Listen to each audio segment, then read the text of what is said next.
Lumayo nga ako sa ibang lugar para makalimot. Pinalayo ko nga yung nagvi-video at hindi pa ako naliligo. Shoot, mare, amoy na akong basura. Ibig ko na lang tuloy sumama sa kanila dahil wala namang pinagkaiba. Sana pala'y hindi ko na lang siya nakilala at ganito pala magiging resulta.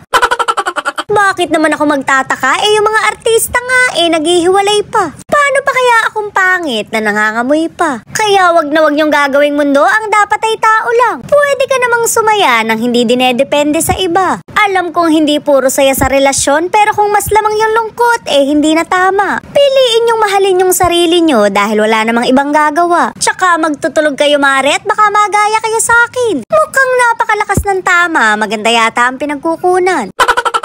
Siyempre hindi magpapakabog yung kapatid kong sarap-sarapan. Naligo naman yan, mare, mukhang maasim lang talaga. Ewan ko nga ba't nandito yan, hindi ko naman sinama. Nakapula din ang syuta, akala mo tuloy kami sasayaw.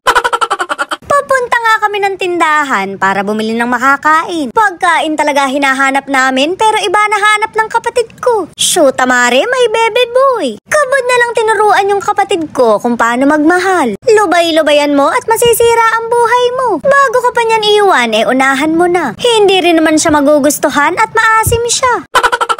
Na-realize ko nga na inumin na lang ang bilhin. Pero mas kailangan ko talaga ng shampoo at sabon. Pero nakita mo naman, inumin pa rin ang inuuna. 2 days na akong hindi naliligo, nangangamoy na akong alutan niya.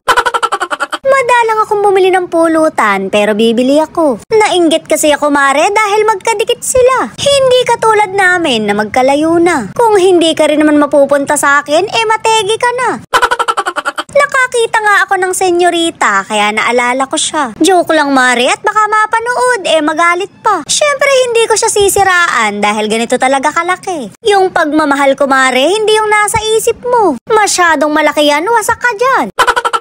Mabuti pa tong pongkan, may kasama. Samantalang ako, tao lang na humihinga. Mabuti na lang talaga at nandyan ka. Pero bakit may supot ng yelo para santo? May isang lalaki na naman yata na hindi napagbigyan ng jowa. Kabod na lang iniwan dito, hindi na binili.